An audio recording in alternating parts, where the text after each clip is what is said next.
Hi, I'm Emily Ehrlich from the Boca Raton Museum of Art. Today we'll be learning about Alphonse Mucha.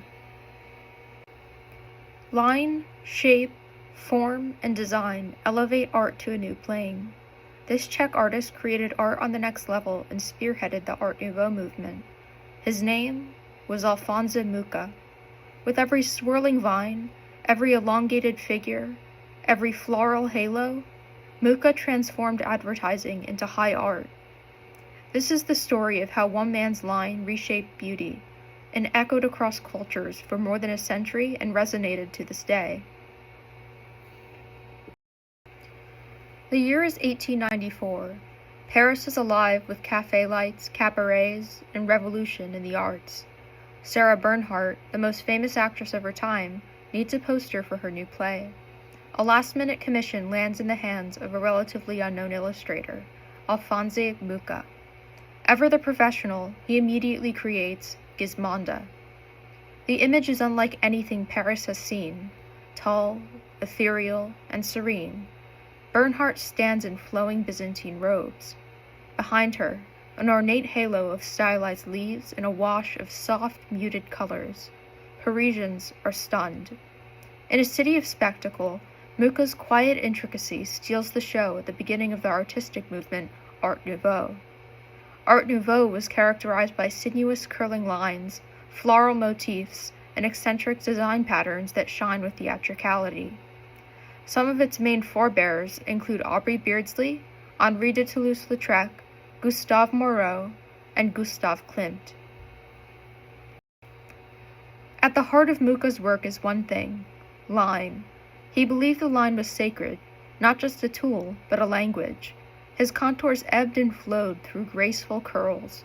They traced the elegance of vines, the symmetry of flowers, and the curves of the human body. He elevated art from realism to reverence. Mucha's women weren't just models. They were muses, goddesses, and forces of nature. His images breathed with line.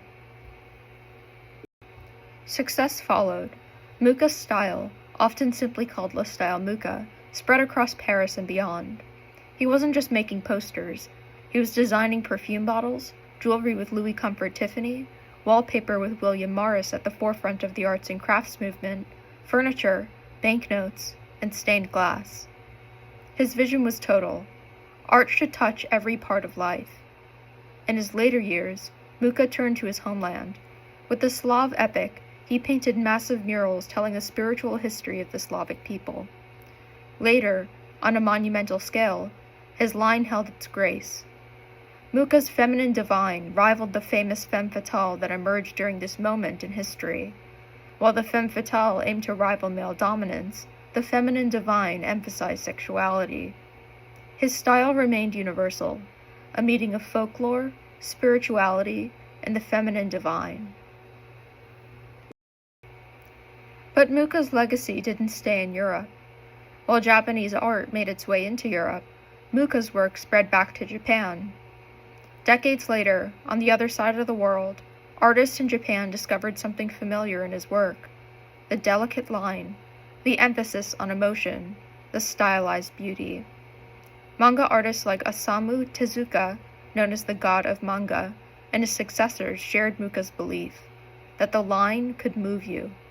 Mucha's influence in Japan wasn't about imitation. It was connection, a visual kinship, a transcultural flow of the line. In expressive faces, dramatic framing, and ornate symbolism, the spirit of Mucha lives on in manga to this day. Today, Alphonse Mucha's work still feels alive. His style finds its way into fashion spreads, fan art, graphic novels, album covers, video games, and tattoos. What he started was more than a movement. It was a language, one that artists continue to speak. A line that dances, a line that whispers, a line that remembers. Mucha once said, "Art exists only to communicate a spiritual message." His message, drawn in ink and grace, still reaches us. In every curve, in every frame, the line lives on.